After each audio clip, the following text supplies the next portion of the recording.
It's minicamp season, and today we're looking at the Cleveland Browns, getting another look at Shedeur Sanders. And today's the smorgasbord. Today's the buffet. We're covering the entire minicamp, all the clips right here. Before we dig in, you need to click that subscribe button right now because we're covering rookie, minicamp, OTAs, training camp here in the future, everything in between. So you know what your rookies are about. You know about those quarterback battles, what's going on behind the scenes. Those guys are drafting in fantasy football soon. You know what they're doing in practice. You know about that guy coming back from injury, everything else. Click that button. Stop missing out so you know about your players. Smorgasbord time for the mini camp of Shedeur Sanders. 3 days of practice, and somehow I got over 20 minutes of clips, almost 21. That being said, buckle up because we're going to see a lot of Shedeur Sanders today. And we'll have a huge smorgasbord considering we finished spring ball technically for the NFL. Rookies, OTAs, and now minicamp of Shedeur if you guys want to see it. We will have videos on Joe Flacco, Deion Gabriel, and also Kenny Pickett as well. Here coming up. Stay tuned. Here we go though. 20 minutes of Shedeur Sanders throwing the rock. And while I gather these clips, I look at the accounts, what people were saying. Usually the beat writers are saying, he threw it to this guy, he threw it to that guy. It's very limited, but you catch a few things. So in minicamp, we started getting some work with the second team. We're starting to get work in there. Another thing, like I've been saying since rookie camp, we need to be stacking days because we're competing with the other quarterbacks per this regime, and we're stacking days. We've been looking good. I had a question in one of the videos of Shedeur about his completion rate, and there's been other channels saying it's around 80%. I will definitely say that the numbers from what I'm seeing on social media, they're not all the same. It's off and on, but I can definitely say, and I can definitely say with confidence, the completion rate's very high. Very high. So when someone tells me he completed 80% of his passes and practices, I'm not surprised, and I wouldn't be surprised if it was higher. I wouldn't be surprised. I just said it was in that range probably because there's no legit source on what's the exact numbers if you're looking from rookie camp, OTAs, and now. But if you've been watching the channel, and I've got all the clips that have been posted on the internet of him throwing the ball, it's up there. It's up there. And I don't have many mistakes. People are looking for the mistakes. They're in here. They're in these clips. There's a couple missed throws, but it ain't many. It ain't many. He's been looking good. He's been looking good. So when looking at the accounts here, like Kenny Pickett back into OTAs, there's been some buzz that he threw some balls that could have been picked off. The ESPN Cleveland mentioned that he was the worst quarterback in the OTAs. However, they're a little bit crazy, so whatever they say about Shedeur or whatever, you may want to take with a grain of salt. They're a little over the moon on things. Hyperbole. But I don't like Kenny Pickett that well as a prospect. Maybe he can prove me wrong. It's not like I've ever been wrong. I'm very humble in that. But Shedeur's been stacking days. He's been looking good. Another thing, Deion Gabriel, we had some clips back in OTAs of him getting the ball smacked right out. The size was coming in. Here on this clip here, Joe Flacco teaching. Joe Flacco helping Shedeur.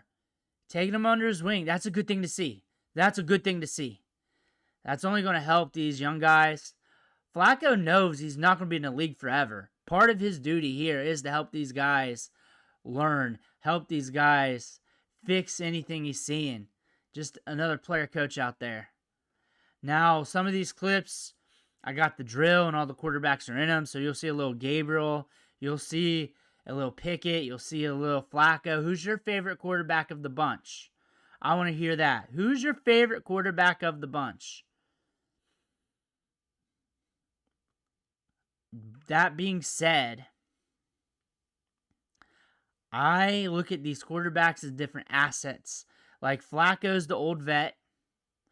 Deion Gabriel, a good long-term backup quarterback, developmental backup. Shedeur upside starter. And you're looking at Kenny Pickett is the guy trying to latch on with another team. And he was at Pitt. Jordan Addison really helped him out. Got overdrafted in the first round to the Steelers. There's a nice ball there by Shedeur.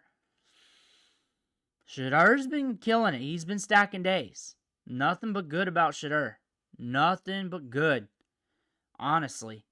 Now, I've heard comments like, yeah, it's against four stringers during OTAs. It's against that. We had some time and run with the second team in some of these practices in minicamp. Had a lot of time in 11 versus 11 and 7-on-7. And the cards dealt to him. He took them and he played them well. He's been solid. He's been looking good.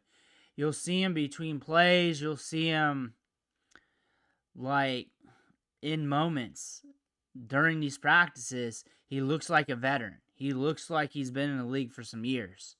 He looks very poised right now. There's Gabriel. He's a good quarterback. Dylan Gabriel's a good quarterback. Like, for what he is, you got yourself here a developmental backup quarterback who will probably have his run somewhere in the league where he's a starter, filling in, and gets it done. That's what I look at him as, a good backup quarterback that anybody would love to have. Right now, we're in the developmental portion of his career. Height is an issue. It came across in some practices. However, he's very accurate. Very accurate downfield. Very poised in the pocket. Shedeur, accurate as well. I'm just going to flip to all the quarterbacks too, whatever thing I have come to my head. But Shedeur's accurate downfield, and you're seeing that in the clips. Pretty ball back of the end zone. Pretty ball by the sidelines. He's showing some mobility in some of these clips too. A lot of people harped on that. A lot of people were worried about his mobility coming to the NFL, especially getting drafted to certain teams due to the offensive line. You look at the clips from the FCS level. He's not Michael Vick, of course, but he can move. He can move a bit. Downfield, good moon ball right there. In stride. In stride. Looks like 11 versus 11s. We got some other line in there. Things are looking solid. Looking solid. Looking back here, pretty much you're watching Browns minicamp. You're watching almost every single rep of Shedeur. Every single one. Good over the middle. Here's another one. Boom. Going through his progressions. That way, if you just watched one and you did not have time to keep flipping through videos, or you don't want to watch my intro most of the time, or you just caught the channel on the weekend, here you go. You got all the clips. Now, I'll probably do versus videos, him versus Flacco, him versus Gabriel, him versus Pickett with his clips as well. People tend to like those more than just those quarterbacks alone. They also like to see the differences. There's also not as many clips of those quarterbacks. For every one Joe Flacco, there's about 5 to 10 of Shedeur. Here you're getting to see his presence back there, his leadership style. He's got command already. Quick. Him and Cam Ward, very composed players. Now, if you watch him while other players or other quarterbacks are working and he's there in between reps, you notice his eyes are everywhere. He's looking, he's downloading what's going on. He's taking everything in. If you notice that about him. Stepping back. He's got a pretty ball. Pitch and catch should look like pitch and catch. And he's good at pitch and catch. For sure. That's why we here. I need to look at that one. He may not have liked that one too well. Just reading his body language. This is Gabriel. Flacco coming in. Flacco is the dad of the quarterbacks. Flacco. Is that Flacco? Is that him? Nope, that's him. Now you see the mobility. Again, not 100% full speed or hitting the top end. But some of the counts were just weird during draft season. Ball comes in pretty.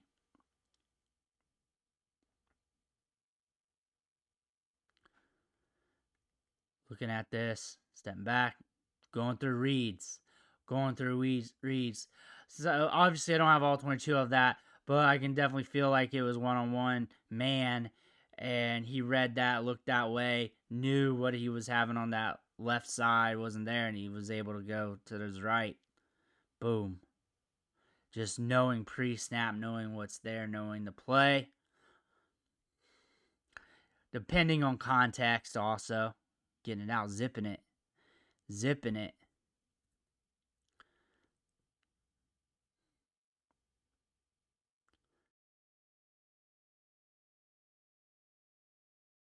Some people were in the comments of one of the other videos upset that he wasn't like directly working with the first team all the time yet.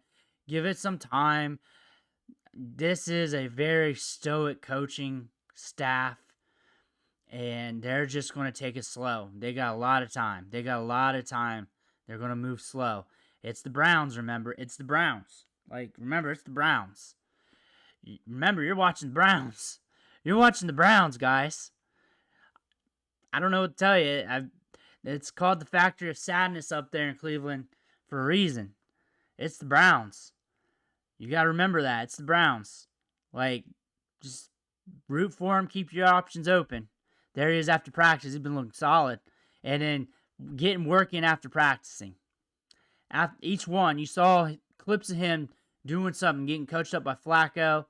He was playing toss with the kid. He's still working out. He's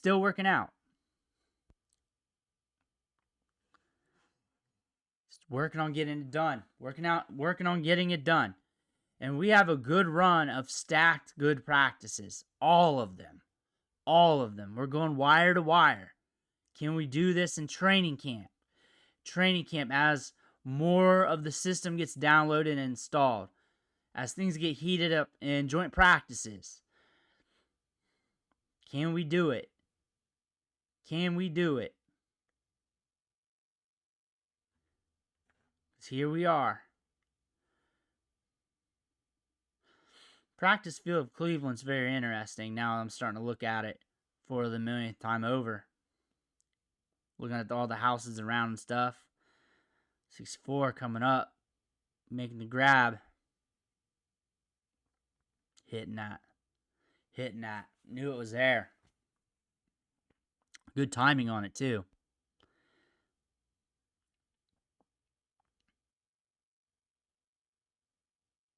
Moving around. Taking off. He can move a little bit. There are some accounts throughout the offseason talking about how he's more of a statue and they were worried about him being with different offensive line. I never understood it. I watched enough on him to know that's not an issue.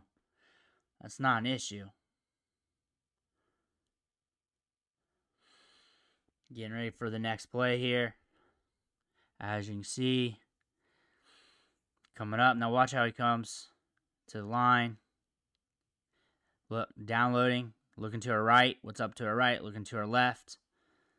Coming back to the middle. Coming back. We looked at our safeties, I believe. Coming in. There we get back to our other side. Bam. That's that one play. No, that's a different play. If I remember right, we looked to our right first during that segment. And then came back. Looking right during pre-snap. And then during the play, we went left and came back to the right. Again, no all 22 or anything. You're only seeing the center piece of what's going on. Again, downloading. Eyes all over the field, counting their hats. Stepping back. Again.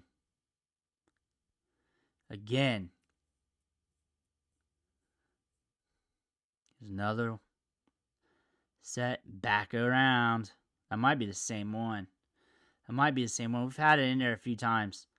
Getting it over there. Are we going to get a clip of the other quarterbacks?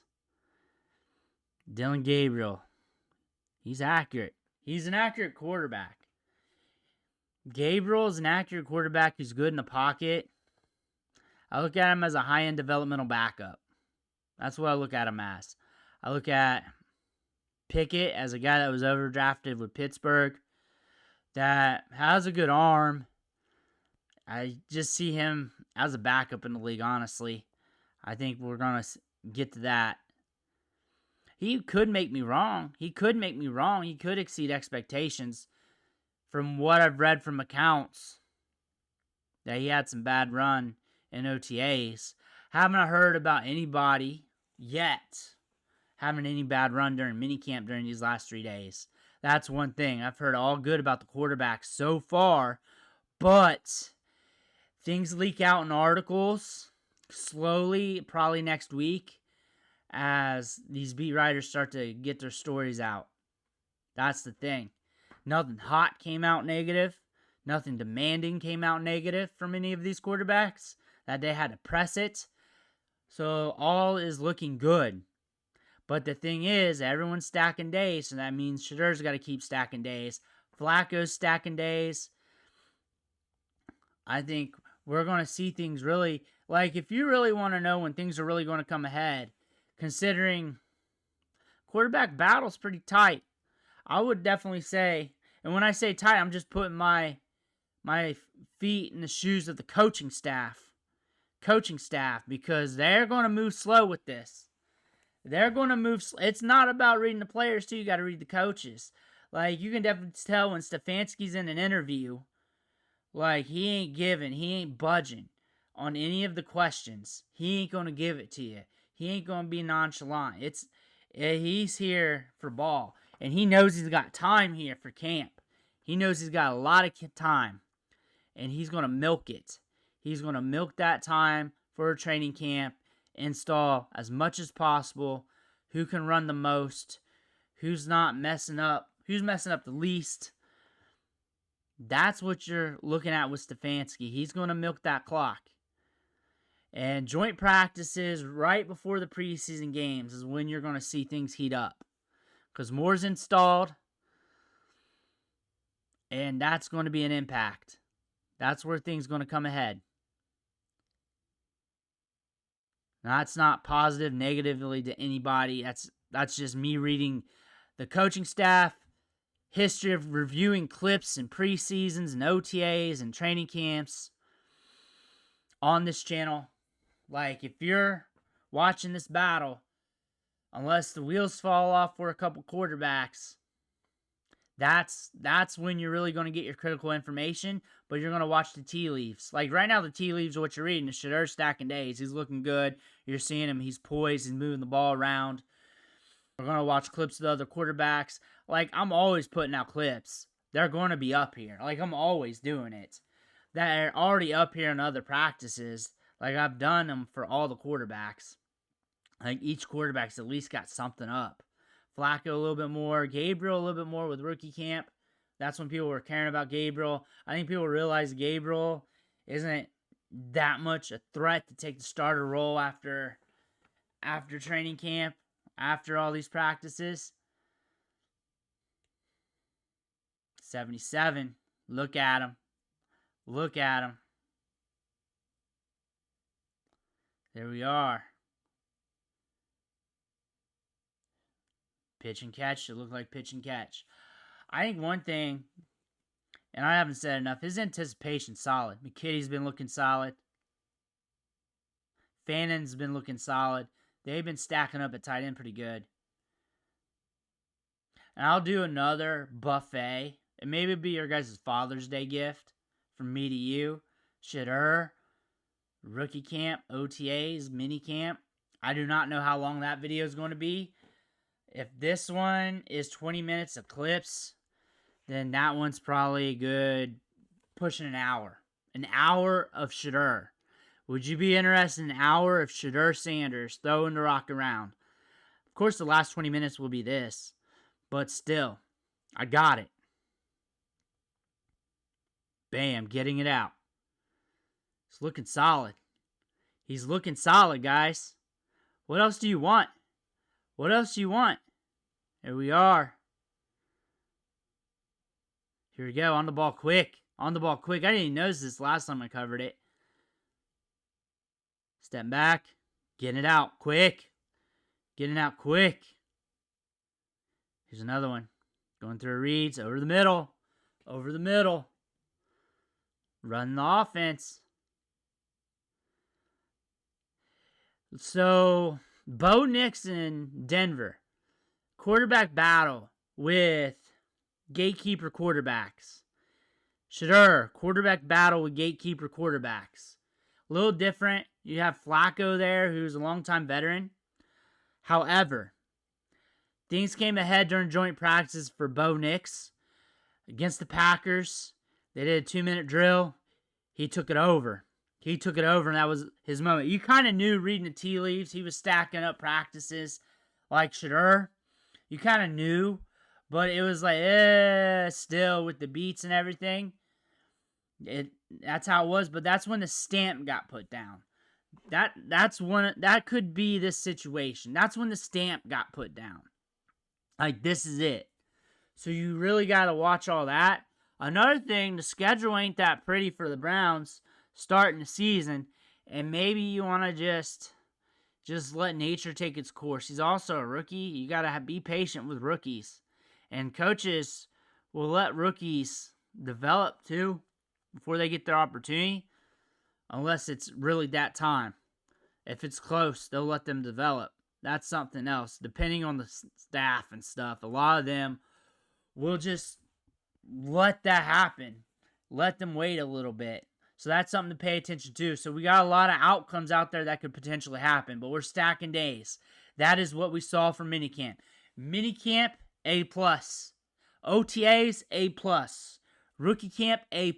A+ grade so far. Connecting good. Looking good. Let me know what you think in the comments below. I want to hear about that. Make sure you hit that subscribe button on the way out. One thing for watching. Catch you on the next video.